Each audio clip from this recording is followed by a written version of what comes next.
Breaking: Manitoba Premier blocks vital projects amid bank freezes, citizens left stranded. Canada is entering a new period of political instability and citizen unrest as two dramatic developments converge. The Premier of Manitoba has refused to sign onto a major interprovincial infrastructure and trade agreement, while ongoing reports of unjustified bank account freezes continue to leave law-abiding Canadians locked out of their finances. These two issues, though different in nature, have exposed serious cracks in Canada's democratic institutions, sparking outrage, confusion, and a sense of betrayal among ordinary people who increasingly feel abandoned by those in power. With Prime Minister Mark Carney facing rising pressure just months after taking office in the April 28 snap federal election, the country now stands at a crossroads. The urgency of the situation stems from the sudden breakdown of a long-anticipated interprovincial deal aimed at jump-starting stalled infrastructure projects across Alberta, Saskatchewan, Ontario, and Manitoba. While Alberta, Saskatchewan, and Ontario have agreed to move forward on this plan, intended to ease bottlenecks in trade routes and expand energy transmission, Manitoba's Premier threw a wrench into the effort by outright refusing to participate. His justification?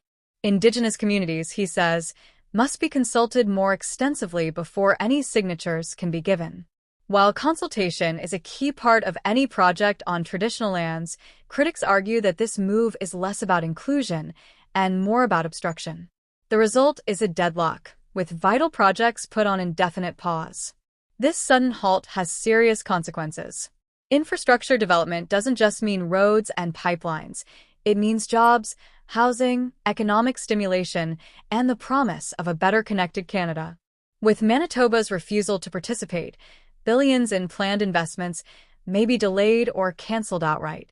For provinces like Alberta, which rely heavily on energy exports and interprovincial cooperation to move their products, the stakes are enormous. The sense of betrayal among Western provinces is palpable, especially when one small group is seen to hold back economic opportunities for millions of Canadians.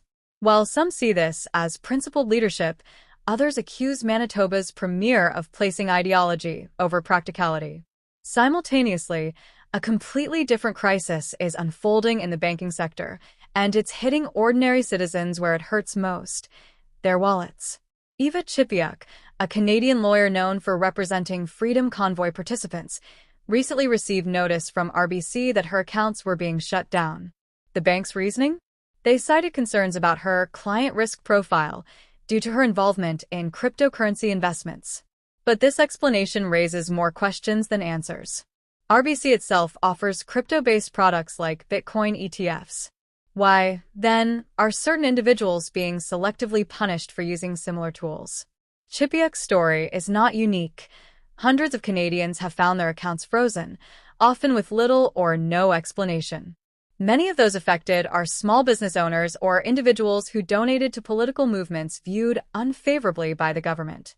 One bakery in rural Ontario had its entire operating account frozen simply because the owner donated a modest sum to a convoy-related cause.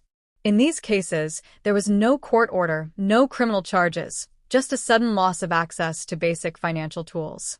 Canadians are now facing the very real fear that their political views could cost them their ability to pay bills, receive income, or keep their businesses afloat. In a democracy, that's a deeply troubling development. What's even more alarming is the lack of transparency surrounding the debanking process. Victims are often given vague reasons: compliance issues, reputational risk, or internal policies, but no actual proof of wrongdoing. Many find themselves caught in an impossible loop. Banks won't tell them what rule they allegedly violated, and there's no clear appeal process. These measures may have started as risk mitigation, but they're now being criticized as tools for soft censorship, an unspoken way to punish dissenters without legal oversight. As Canadians grapple with this financial repression, political leaders appear divided. Prime Minister Mark Carney, who campaigned as a competent technocrat ready to restore faith in institutions, now finds himself at the center of growing discontent. His response to the banking controversy has been muted, and his administration has so far failed to address the root issues behind the debanking phenomenon. Meanwhile, his push for national unity through economic reforms like the One Canadian Economy Act is running into regional resistance. If Carney cannot bridge these divides, his leadership risks being defined by paralysis and public distrust. Critics argue that the government's silence on these account freezes is deafening. Canadians deserve to know whether they are being targeted for their political affiliations and whether banks are acting under informal pressure from Ottawa. Some MPs have already begun calling for a parliamentary inquiry into the matter, and legal advocacy groups are warning that Canada's commitment to civil liberties is slipping. A country that once prided itself on fairness and inclusion is now being accused of weaponizing financial tools against its own citizens. Back on the infrastructure front, the human cost of Manitoba's refusal to sign the trade agreement is becoming clearer. Several major construction firms have paused hiring in anticipation of delays. Rural communities, which were promised new roads, broadband expansion, and power grid upgrades, now face renewed uncertainty. Indigenous leaders are also divided. Some demand deeper consultation, while others argue that essential services are being held hostage to endless bureaucracy. Instead of moving forward together, Canadians are watching as political infighting grinds progress to a halt. The combination of financial instability and political gridlock is taking a psychological toll. Citizens are reporting increased anxiety about their ability to plan for the future. Entrepreneurs are scaling back expansion plans. Families are bracing for more tax hikes as government revenues falter due to stalled projects. And all the while, Canadians are left wondering who exactly is standing up for them. Is it the politicians who talk endlessly about inclusion and equity, or is it the ordinary people who continue to pay the price for inaction and mismanagement? In this volatile moment, the country desperately needs clarity, courage, and leadership. The Premier of Manitoba must decide whether ideological rigidity is worth derailing national progress. Banks must restore transparency and fairness to rebuild trust. And Prime Minister Mark Carney must step up, not just as a global finance figure, but as a leader accountable to the people who elected him.